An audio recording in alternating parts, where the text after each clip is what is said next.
In 2024, more people around the world are expected to cast their ballots than ever before in dozens of elections, just as deepfakes like these try to manipulate who they vote for. Our enemies can make it look like anyone is saying anything at any point in time. If you're on a social network, or if you're on a media platform, or if you're on a technology platform, the challenge is really catching these fakes before it's too late.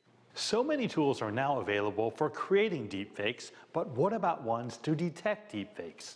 Well, that work is happening right here in Seattle, Washington, at a new nonprofit called True Media. We see this arms race where there's a lot of investment in generation, a lot of advances, but we've been able to keep up. 5 years ago, Etzioni wrote an article predicting an age of AI-based forgery. Now, his new nonprofit has just released free tools for verified journalists to detect deepfakes. Here's one of Taylor Swift holding up a sign that says Trump won. Only problem is, it's fake. True Media's detection system uses AI to examine hundreds of thousands of data points in photo, video, and audio files, like when a fake robocall simulated President Joe Biden's voice earlier this year. So this is actually a crime, right? This is voter suppression. You're trying to persuade people not to go to the polls.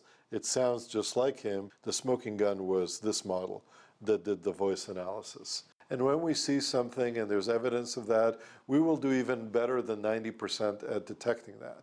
As a result of being suspicious, we sometimes make mistakes. So sometimes we'll look at a video that is real, but maybe different than what we're used to seeing, and we'll say, this could be a deep fake. So we definitely make more mistakes than we would like. Even though companies like OpenAI continue to develop tools that make it easy to create deepfakes, Etzioni believes the industry is trying to stem this use. But he says one of those methods, watermarking generative AI photos and videos, has too many flaws. But people strip it away, then the watermark is gone. Let's take our conversation today. Is it real? Maybe it's completely faked. There's no watermark, right? So people don't know. Watermarks are not practical. They're not going to solve any problems, really, for 2024 elections. Etzioni says more discussion is needed on how regulations can hold companies accountable for building tools that criminals use to create harmful deepfakes. But he says it's vital that everyone learns to question the source of their content. I think ultimately we're going to need to develop a certain level of skepticism where we can't be sure that what we're seeing in front of us is not deceiving us. Mark New, CGTN, Seattle.